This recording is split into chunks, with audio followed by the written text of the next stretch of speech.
Collins, if you ever needed proof that dreams do come true, look no further than Shaquem Griffin, who helped UCF go undefeated last season, then left everyone in awe at the NFL Combine, and this past weekend made history as the first player with only one hand to be drafted in the NFL's modern era. Shaquem, whose dream was to play in the NFL with his twin brother Shaquille, received the call of his life from Seahawks GM John Schneider. Here's how it sounded. Hello? Shaquem. Yes, sir. Hey, it's John Schneider calling, buddy. How you doing? I can't even breathe right now. Yeah, it's a dream come true for us too, buddy. We're happy to have you, man. You get to play with your brother again, okay? We're gonna pick you right here, okay? 141. Yes, sir. Thank you so much. All right. Thank you so much. What a moment. Now, Shaquem Griffin was not the only notable name called during the final 2 days of the draft. A pair of SEC running backs were chosen in round 2, Georgia's Nick Chubb by the Browns and LSU's Darius Geis by the Redskins. Names of note taken in round 3 include Denver selecting Oregon running back Royce Freeman and Pittsburgh choosing Oklahoma State quarterback Mason Rudolph. For more on this, here's First Take. The 12s are going to love Shaq Griffin. How incredible is that he gets to play with his brother? The NFL draft in the books. We need to put a bow on it. We got our experts, Mel Kiper Jr., Todd McShay. Great job this weekend, you guys. Thank you. Phenomenal job. It's a fun weekend. That was such a great draft. It That was was. so much fun.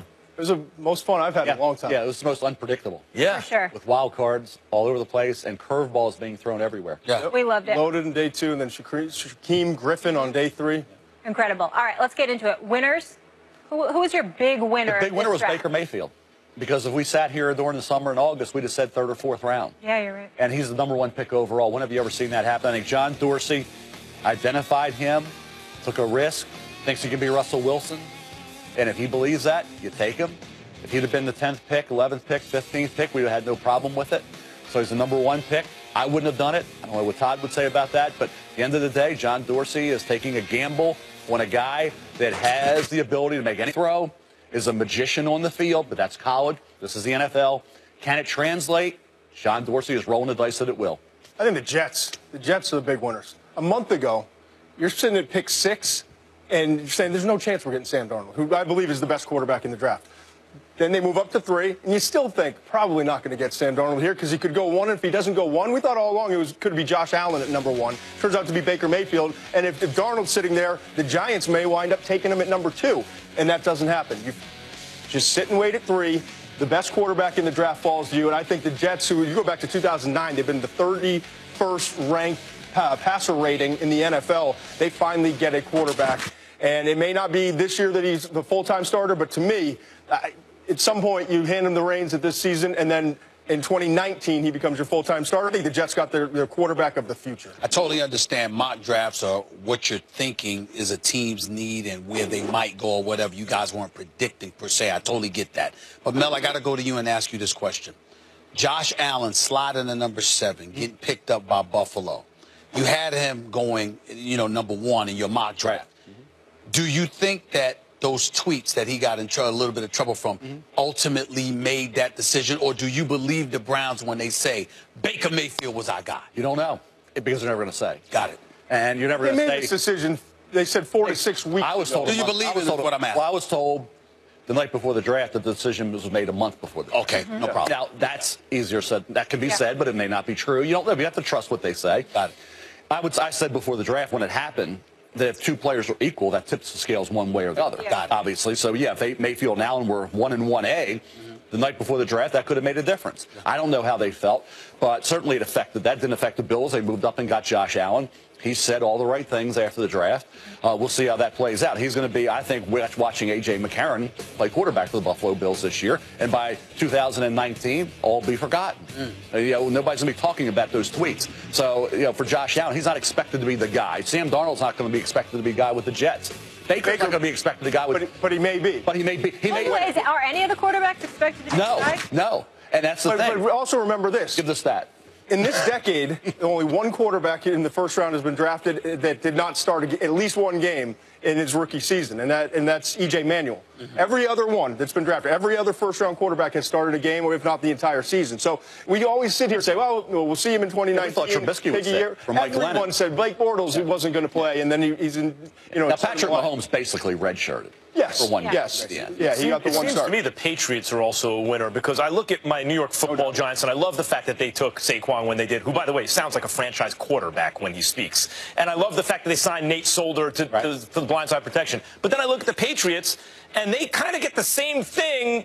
Low cost in terms of resources and treasure, right? So they get Sony Michel, who's a pretty good approximation at the end of the first round, and they get Isaiah Wynn also toward the end of the first round, and suddenly, and then they also get their quarterback late in the draft. They got a 2019 2 and a 2019 3. So are they a winner from this draft, the Patriots? And like, what about the quarterback they drafted? The quarterback they drafted is going to be a non-factor. Etling out of LSU to me, just, you know. Formerly at Purdue. Yeah, formerly Purdue. He's not going to win the number. He's not going to win the number 2 job with Hoyer. So I think he's a non-factor. What they did was they said, "Hey Tom, we're still all in, and we're going to get you an offensive lineman because we lost one. We're going to get you another weapon." He's basically, I think, a bigger, more explosive Dion Lewis. And so now you've got a little bit more juice at the running back position. And moving forward, you have an additional second and an additional third next year because of all the moving that Belichick did. So. You know what? I got a question. When I look at the Cleveland Browns, they had the number 1 and the number 4 pick. And I don't hear anybody talking enough about them from a critical perspective in this regard. As good as Denzel Ward is out of Ohio State, it was clearly for need. Everybody that I listened to, obviously you guys foremost, more than anybody, you said, need, fine. He wasn't necessarily the best available at that particular point. You got the number 1 and the number 4 overall pick. So Saquon Barkley, some would say he was the best talent in the draft. You passed on him. Passed on 1 and 2 is what they did.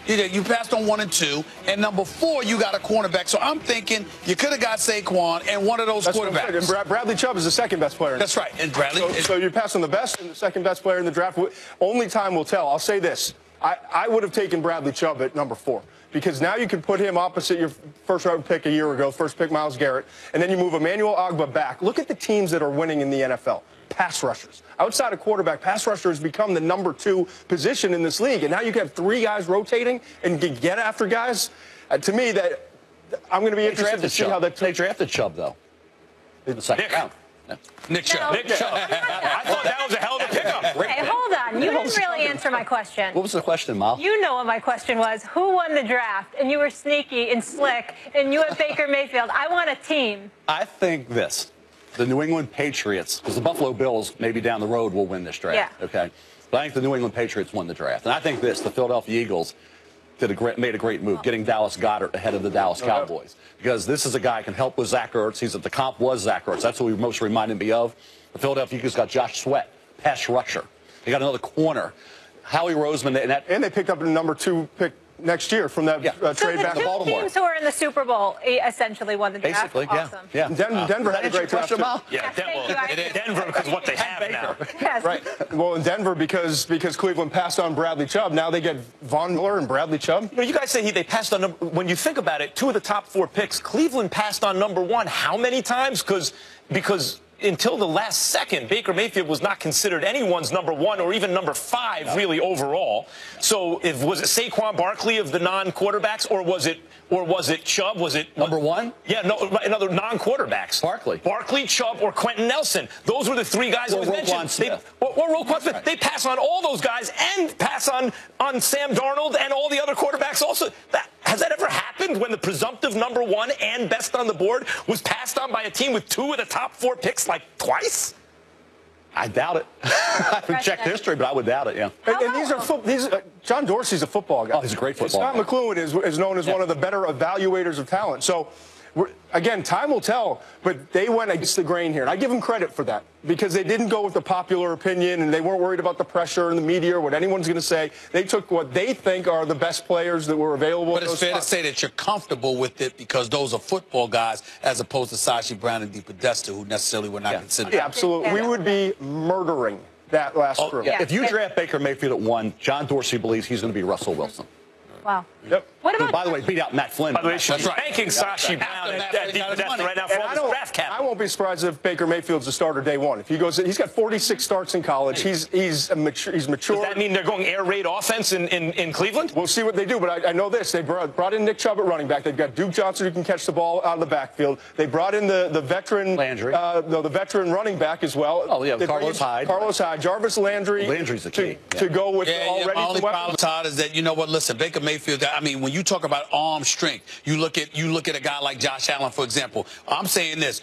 Listen, I bring weather into consideration. These things matter to me. Lake Erie, that matters. I think Baker makes all the throws. You don't think he makes all the throws? I think he makes all the throws. What I'm trying to say is that it's one thing to make all the throws. It's another thing to be renowned and known for your arm strength. Lake Erie, that win? See, you wouldn't know about that, Mr. Vegas and Spain and Britain and all of that. You wouldn't know about what it's like being in Cleveland and that weather. In Arizona, how do we feel about Arizona's draft? Good spot for him. They ended up with Christian Kirk, slot receiver, to help him. Yeah. They got the center Mason Cole, added a running back Chase Edmonds, who 2 years ago when he was healthy at Fordham dominated the 1AA competition. Steve Kimes, a really good GM. That's a great spot for Josh. If you're a GM for the Arizona Cardinals, do you get fined if you draft someone who can move in the pocket?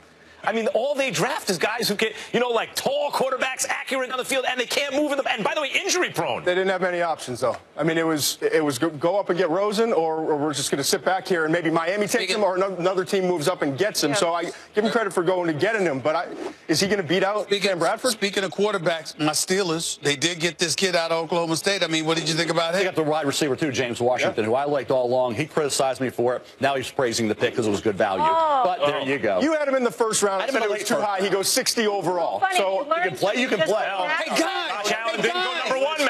Didn't go number one. Because of. Calm down. Hey, by the way, can I say one more thing about That's Baker? how it's Hey, there. I just want to say one more thing before we go. Baker Mayfield got stung in one game, second half against Georgia. If you go back to that game, and I watch every play, ball placement was not what it needed to be. That was In the second half. That was a very athletic defense. It flew around. He got stung. He got hit. They put the ball in other people's hands. This is the NFL. This notion that Baker Mayfield starting day one, I'm betting against it. I'm taking Tyrod Taylor. Listen, guys, let's revisit this conversation in 3 years, and we'll know who really won. Or in September. Yeah. And we see who starts opening day for Cleveland. You guys need to figure out other things to argue about, not just college football. I'm going we need home. to back here to argue other stuff. Can we all just We get have along? one first take enough. No, we You cannot. bought me breakfast. Todd, Mel, thank you so much. Appreciate it. Got it. Great job. Okay. You guys all day. And out. The Thunder season comes to a disappointing end in Utah. How many of the big three should be back with Oklahoma City next season? That is the question. And keep voting in our Facebook poll today. Is LeBron James underrated? It's about to get heated at the desk. Don't go anywhere. Bye, guys. Durability is clearly the #1 question pertaining to Josh Rosen. I think it's just flat out stupid of him to say. It is, and the fact that he's had 2 concussions on the collegiate level, that does raise an eyebrow. We want to give Marlon a round of applause because at the end of the day, he came on here. He made a valiant try, you know what I'm saying? But he lost. Right. He clearly couldn't compare. He knows his But it's stuff. okay. Make stuff hard. First Take Your Take. Head over to Facebook. Check out our debate. It's on Facebook Watch. Post your video reaction for a chance to debate with Stephen A. or Max.